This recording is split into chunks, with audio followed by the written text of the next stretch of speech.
Bismillahirrahmanirrahim. Assalamualaikum warahmatullahi wabarakatuh.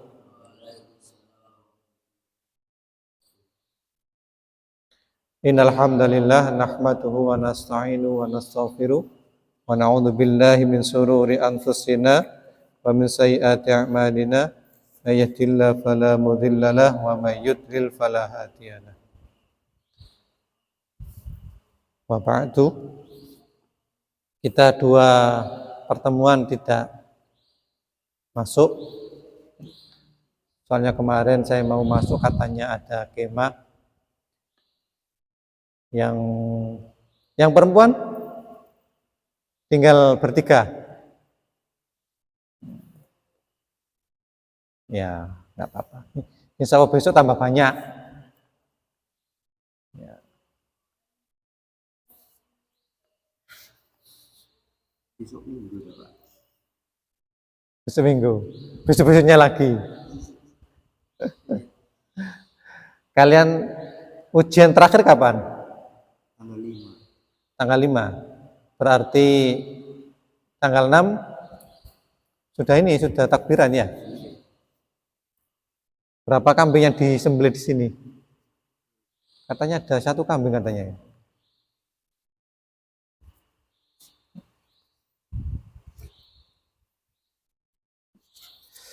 Ya. Mengulang sebentar materi kemarin, hal-hal yang membatalkan sholat.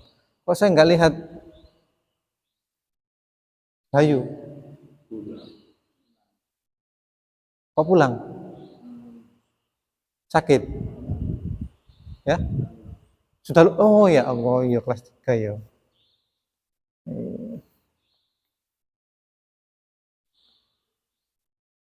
Ya. Kangen karo Bayu ya. Hal-hal yang membatalkan sholat apa saja? Masih ingat?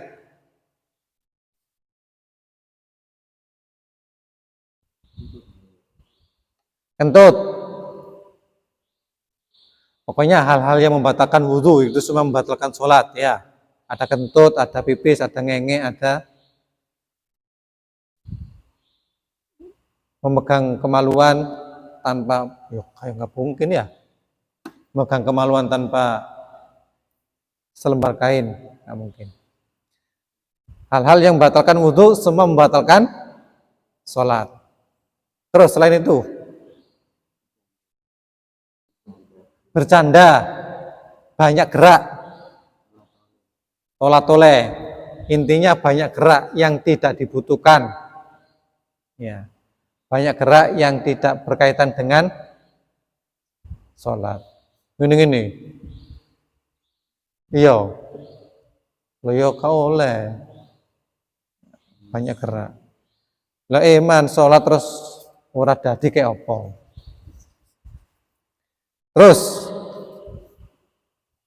bergerak tanpa sebab terlalu banyak.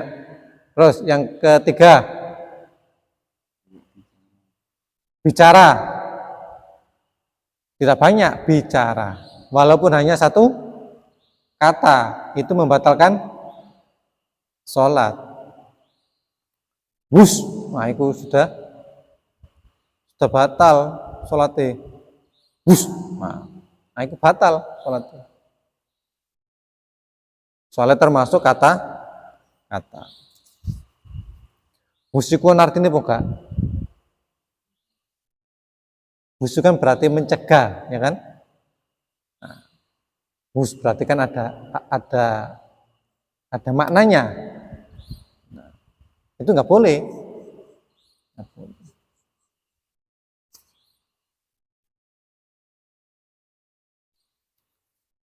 Terus apa lagi?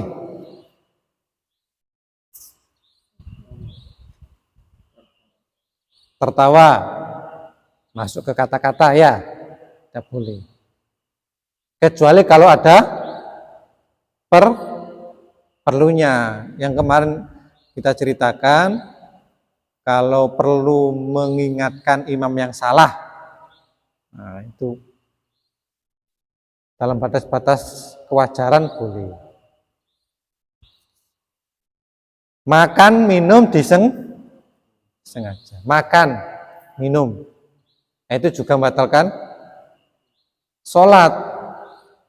Umpamanya makanan ada di nyelip di gigi, lalu diambil terus ditelan. Nah, itu tidak boleh, batal sholatnya. Nah, itu juga ngumut permen. Oh, nggak boleh sholat kok ngumut permen, tidak boleh. Nah, itu hal-hal yang membatalkan sholat. Dieling-eling. Nek sholat ojo guyon, ojo rame. Ya, dieling-eling. Nek sholat gak oleh guyon, gak oleh rame. Itu bisa membatalkan sholat. Gak oleh ngomong. Gak oleh sholat kok senyum. Tidak boleh. Nek senyum berarti kan ada unsur guyon. Tidak boleh. Nih, kalau itu dilakukan iman, sholatnya gak sah, batal sholatnya. Nah, yang perlu diperhatikan juga adalah ketika kalian mau sholat jamaah. Ketika kalian mau sholat jamaah itu softnya, apa itu soft? Barisnya itu harus rapat dan lurus.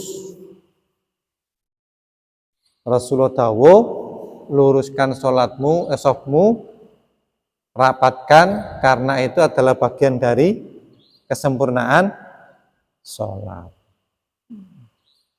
Istaqimu wa'tadilu, biasanya begitu. Diingatkan untuk rapat softnya, ojo turu tuh. Ngantuk. Ya, ngantuk gak apa-apa tapi ojo turu. Ngantuk gak apa-apa tapi ojo turu. Tadi diingat-ingat. Kalau kalian sholat itu softnya harus dirapatkan, diluruskan. Rasulullah tahu man sadda furjatan banallahu lahu baitan fil jannah wa rafa'ahu darajatan. Siapa yang meluruskan dan memepetkan soft barisan ketika sholat jamaah, banallahu lahu baitan fil jannah, Allah akan membangunkan rumah, membangunkan gedung di surga. Gampang yo. Mek ngono tok wae oleh ganjaran surga. Merapatkan, meluruskan soft saja sudah mendapat pahala dibangunkan rumah di surga. Mek ngono tok, ringan tapi pahalanya besar. Nah, ini terutama yang putri. Yang putri itu biasanya pakai apa? Sajadah.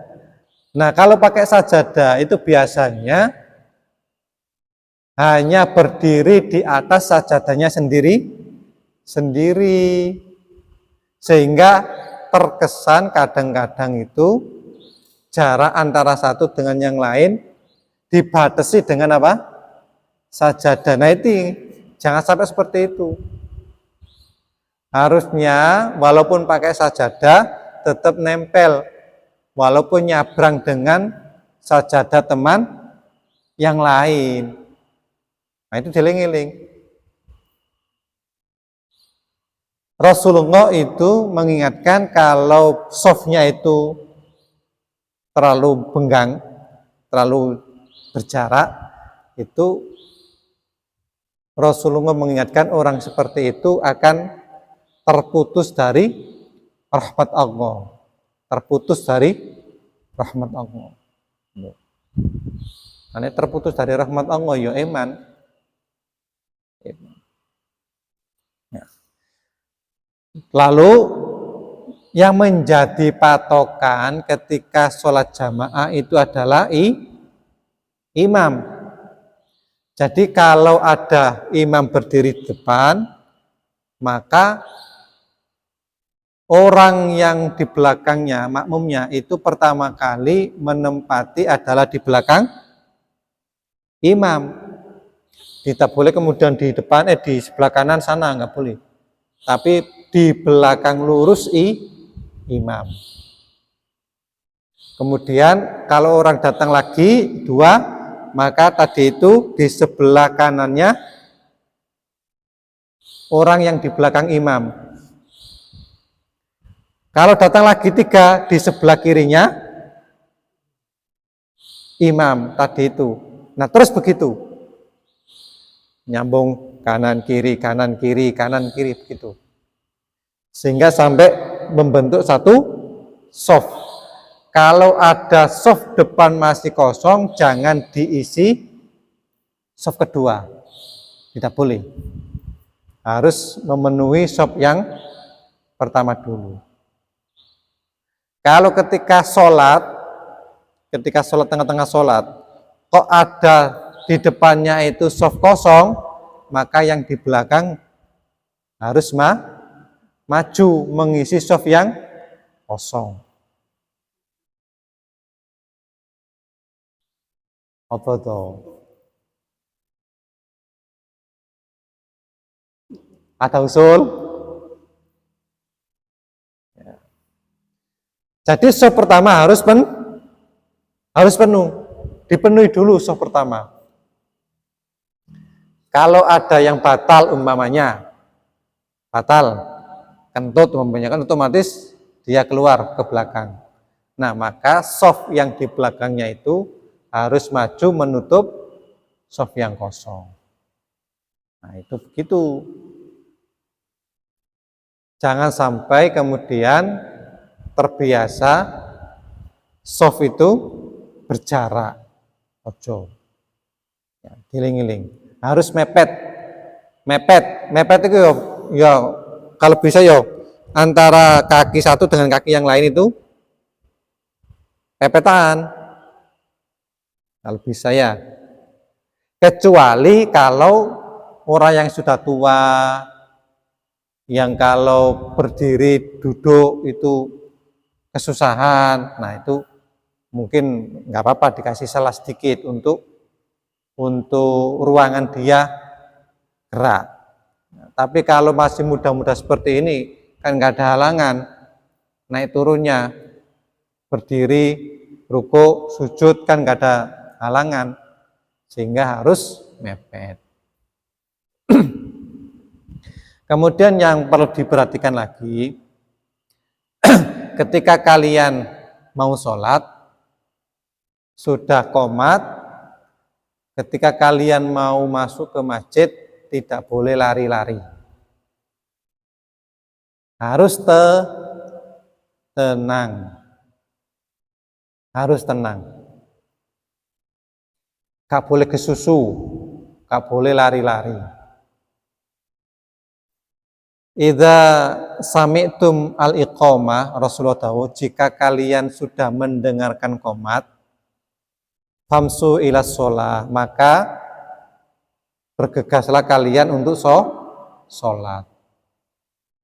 Walaikum bisakinah, tapi jalanmu itu alaikum bisakinah, harus tenang, tidak boleh tergesu-gesu. Wal waqor, tenang. Wibawa, santai. Wala tusri'u, jangan tergesa-gesa. Ma'atroktum as-sholah, ma'atroktumuha, apa yang kamu jumpai ketika kamu masuk ke masjid itu, fasollu, maka ikutilah sholat. Wa ma'atakum fa'atimmu, apa yang kalian ketinggalan, fa'atimmu, maka sempurnakan. Lah, jadi menurut hadis ini Rasulullah SAW mengingatkan kepada kita, jika kalian itu mau sholat, jangan tergesa-gesa, tergesa-gesa, jangan cepat-cepat, santai saja jalannya, pelan, tenang. Lalu masuk ke shop. Ma'adrok tumuha, apa yang kalian jumpai ketika sholat, maka ikutilah. Fasollu, maka ikutilah. Jika imam sudah sujud, maka kalian juga mengikuti sujud. Diawali dengan takbiratul ihram. Jadi kalau imam sudah sujud ya, kalian sudah masuk shaf, maka kalian langsung takbir Allahu Akbar, langsung sujud. Takbir Allahu Akbar, langsung mengikuti sujud. Tidak rukuk tapi mengikuti sujud. Gimana toh? Paham toh? Ya. Jadi begitu kalian mendapati imam sujud, maka kalian juga harus mengikuti sujud, tapi diawali dengan apa? Takbiratul ihram. Takbiratul ihram dulu. Langsung sujud. Ma'adroktumuha fasollu. Apa yang kalian jumpai, fasollu, maka ikutilah sholat. Wama atamma, apa yang kalian tidak jumpai, kalian ketinggalan, fatimu. Wama ataha fatimu, apa yang kalian ketinggalan, fatimu, maka sempurnakan. Jika ketinggalan 1 rakaat, ya tambahi 1 rakaat. Jika ketinggalan 2 rakaat, maka tambahi 2 rakaat. Nah, kapan kalian ketinggalan? Nah, batas kalian ketinggalan 1 rakaat itu adalah ruku. Kalau kalian masih menjumpai ruku, masih ikut ruku, maka kalian terhitung mendapat 1 rakaat. Ruku, kok umpamanya imam wis ruku, terus kalian langsung Allahu Akbar, terus ikut ruku, masih mendapati ruku, maka itu terhitung 1 rakaat. Man atrokumur fa'atrokumur rakaah. Siapa yang menjumpai 1 ruku, maka dia terhitung 1 rakaat. Jadi dieling-eling, kalau kalian masuk, imam isya ruku, kemudian kalian menjumpai ikut ruku, maka kalian terhitung mengikuti 1 rakaat. Itu. Bagaimana dengan bacaan Al-Fatihah dan bagaimana dengan bacaan surat-suratnya, ayat-ayatnya? Maka bacaannya sudah diwakili oleh imam.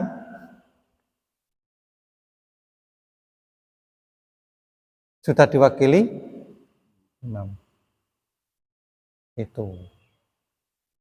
Ada 1 riwayat hadis riwayat Bukhari, gitu. Hadis sahih. Ada sahabat Nabi yang namanya Abu Bakro. Abu Bakro ini datang ke Masjid Rasulullah telat. Ketika masih di pintu masjid, Rasulullah sudah ruku. Makmum yang lain juga sudah ruku. Nah, Abu Bakro itu masih di pintu, itu langsung takbir, langsung ruku. Baru di pintu, belum masuk barisan, belum masuk shaf. Lalu Abu Bakro itu jalan sambil ruku masuk shaf. Jadi jalan itu sambil apa? Sambil ruku. Baru masuk soft. Nah, setelah selesai sholat, kemudian Rasulullah menghadap ke belakang, sopo sing mlaku karo rukuk mau? Abu Bakar, saya ya Rasul. Lalu Rasulullah mendoakan Abu Bakar, mudah-mudahan kamu tambah semangat. Tapi ojo dibaleni maneh. Artinya Rasulullah mengingatkan harus masuk soft dulu, masuk barisan dulu, baru ikut sholat. Tetapi Rasulullah tidak menyuruh Abu Bakar itu menambahi apa? Rakaat. Tidak suruh Rasulullah sholat lagi. Berarti oleh Rasulullah apa yang dilakukan Abu Bakar itu sudah cukup, sudah benar, tetapi tidak boleh diulangi lagi. Nah, kesimpulannya adalah bahwa ketika kita sholat masih menjumpai ruku, maka sholat kita dianggap 1 rakaat. Ya. Bisa dipahami ya? Bisa dipahami. Ya. Jadi meskipun kita tidak menjumpai berdiri, masih menjumpai ruku, itu kita sudah terhitung 1 rakaat. Jadi kalau kalian masuk rakaat pertama ini kalian itu masih menjumpai ruku, berarti tidak perlu nambah rakaat karena tidak terhitung telat. Di rakaat kedua kalian menjumpai rakaat kedua, ya. Di rakaat kedua kalian menjumpai ruku, berarti kalian tinggal menambah berapa? Di rakaat kedua kalian menjumpai ruku, kalian tinggal nambah berapa? 1 rakaat. Karena rakaat kedua tidak terlambat, masih dihitung 2 rakaat. Ya, itu hal-hal yang perlu diperhatikan dalam sholat. Pertama, soft, luruskan ya, soft luruskan, mepet. Tak delok iku kadang-kadang iku wono, kadang-kadang ini kono. Tengah dulu ya, tengah dulu. Mepet, mepet. Lurus. Makanya nih aku ngimami iku terus tailing no, lurus no, rapet no, ini sing gak rapet, tangon rapet. Karena itu bagian dari kesempurnaan sholat. Ya, saya kira itu ya pagi hari ini. Nah, kita tutup dengan doa kafaratul majelis. Subhanakallahumma bihamdika asyhadu an la ilaha illa anta astaghfiruka wa atubu ilaik. Assalamualaikum warahmatullahi wabarakatuh.